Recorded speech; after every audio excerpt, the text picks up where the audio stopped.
pada surat Fatir ayat 32. Dalam surat Fatir di ayat 32, Allah Subhanahu wa taala membagi orang masuk surga dengan 3 bagian. Allah berfirman, "Tsumma awrathna al-kitaba alladhina istafaina min ibadina, faminhum zalimun li nafsihi, wa minhum muqtasid, wa minhum sabiqun bil khairati bi idznillah. Dzalika huwal fadlul kabir. Jannatu 'adnin yadkhulunaha yuhallawna fiha min asawira min dhahabin wa lu'lu'a wa libasuhum fiha harir." Allah Subhanahu wa taala berfirman, lalu kami wariskan kitab ini kepada orang-orang yang kami pilih. Lalu, nah ini 3 bagian ini, Pak. Faminhum zalimun li nafsihi. Yang pertama, golongan yang disebut zalimun li nafsihi. Golongan menzolimi diri sendiri. Itu pertama. Nanti kita bahas sedikit ya tentang 3 hal ini, diukur di ujungnya kita yang mana. Yang pertama tadi, zalimun li nafsi, yang menzalimi diri sendiri. Yang kedua, wa minhum muqtasid, golongan pertengahan. Itu yang kedua. Golongan yang ketiga, sabiqun bil khairat, golongan orang-orang yang bergegas dalam melakukan kebaikan. Golongan orang-orang yang bergegas dalam melakukan kebaikan. Baik. Yang pertama tadi apa? Menzolimi diri sendiri. Kedua, pertengahan. Ketiga, bersegera dalam melakukan kebaikan. 3 ini golongan. Ini yang masuk surga semua nih. Semua ini masuk surga. Karena di ayat berikutnya Allah menjelaskan semua mereka masuk surga. Nah sekarang kalau kita mulai dari zalimun li nafsihi, yang tipe menzalimi diri sendiri. Siapa mereka? Yang menzalimi diri sendiri itu adalah yang lebih banyak amal buruknya dibanding amal baiknya. Yang lebih banyak amal buruknya dibanding amal baiknya. Tapi orang ini tidak pernah mengerjakan sesuatu yang hukumnya kekufuran. Tidak. Orang ini gak pernah syirik. Tipe ini gak pernah syirik. Tidak total juga dalam meninggalkan sholat. Zalimun li nafsihi. Jadi kalau ditimbang, amal buruknya berat banget, lebih berat daripada amal baiknya. Orang seperti ini, yang haram-haram biasanya tidak ditinggalkan, yang wajib-wajib juga tidak semuanya dikerjakan. Itu tipenya, Pak. Itu tandain aja dulu, zalimun li nafsihi. Amal buruknya lebih banyak daripada amal baiknya. Yang haram-haram gak semua ditinggal, yang wajib gak semua dikerjakan. Jangan ngomongin yang makruh dan sunnah, terlalu jauh orang itu untuk kelas ini. Tipe kedua, muqtasid. Siapa itu muqtasid? Muqtasid itu pertengahan.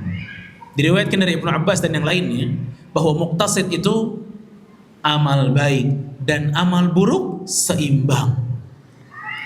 Amal baik dan amal buruk seimbang. Siapa mereka? Mengerjakan yang wajib, meninggalkan yang haram. Kita nggak mengatakan orang ini rajin mengamalkan yang sunnah, tidak. Tapi yang wajib beres, yang haram-haram jauh. Tapi yang syubhat, yang makruh doyan. Seimbang. Top kelasnya yang ketiga, sabiqun bil khairat, yang bergegas dalam melakukan kebaikan. Siapa mereka? Apakah kita masih membicarakan oh ini yang wajibnya telah dikerjakan? Mereka lebih di atas itu levelnya. Mereka adalah orang-orang bukan hanya wajib, tapi wajib dan sunnah rajin dua-duanya. Oh, berarti orang-orang itu yang meninggalkan yang haram, levelnya di atas itu. Yang makruh, bahkan yang syubhat, bahkan yang mubah, dia pun tidak berlebihan. Yang mubah saja tidak berlebihan. Bayangin. Yang mubah tidak berlebihan. Kita nggak bicara sama level ini tentang yang syubhat. Bingung deh antara halal apa haram. Orang seperti ini sama yang syubhat-syubhat begitu dijauhi.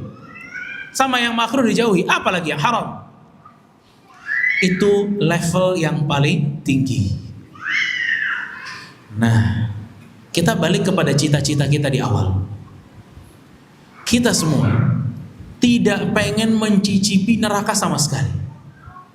Ternyata golongan yang akan masuk ke surga langsung itu sabiqun bil khairat. Golongan muqtasid, kata Ibnu Abbas, dia akan masuk surga langsung dengan rahmat Allah Subhanahu wa taala. Yang punya peluang besar mencicipi neraka, zalimun li nafsi. Nah, udah sampai nih kita. Kita di bagian yang mana sekarang? Coba Pak, kira-kira kita di bagian yang mana? Kita lebih pede ngomong yang mana kita? Sabiqun bil khairat? Pede nggak kalau kita bilang kita, ana sabiqun bil khairat Ustaz kayaknya. Sepanjang karir Anda menjadi seorang muslim kayaknya sabiqun bil khairat. Atau kita muqtasid. Muqtasid wajib-wajib jalan terus, haram-haram tinggal semua. Atau hati kecil kita mengatakan, Ustaz, kalau nanya begini, kita lebih pede di peringkat zalimun. Waduh, ada nggak ngomong deh. Iya. Tapi jawabannya simpan masing-masing, mikir masing-masing aja. Tapi dari sini kita bisa melihat cita-cita yang begitu tinggi masuk surga tanpa hisab, tanpa adab. Cita-cita yang begitu tinggi tidak mau dicicipi sedikit pun dengan api neraka.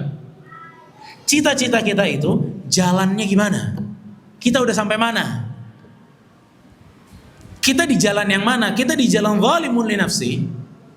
Kehidupan kita jalan di muqtasid, atau kehidupan kita jalan kepada mereka sabiqun bil khairat, orang-orang yang bergegas dalam melakukan kebaikan. Ini yang jadi PR buat kita. Ini yang jadi PR buat kita. Kalau kita betul-betul mau selamat, maka kita harus meningkatkan ibadah.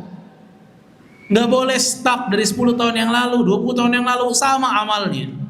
Yang sunah-sunah malas, zikir pagi petang nggak pernah baca, Quran malas. Yang syubhat masih doyan, 30 tahun syubhat dimakan. Lalu kemudian cita-citanya segitu besar, Anda di jalan yang salah. Kalau kita memiliki cita-cita yang begitu tinggi, jalanlah di jalan tersebut. Seseorang kalau ingin selamat, dia harus jalan di jalan keselamatan. Bukan di jalan yang akan menyebabkan bahaya bagi dia, bukan.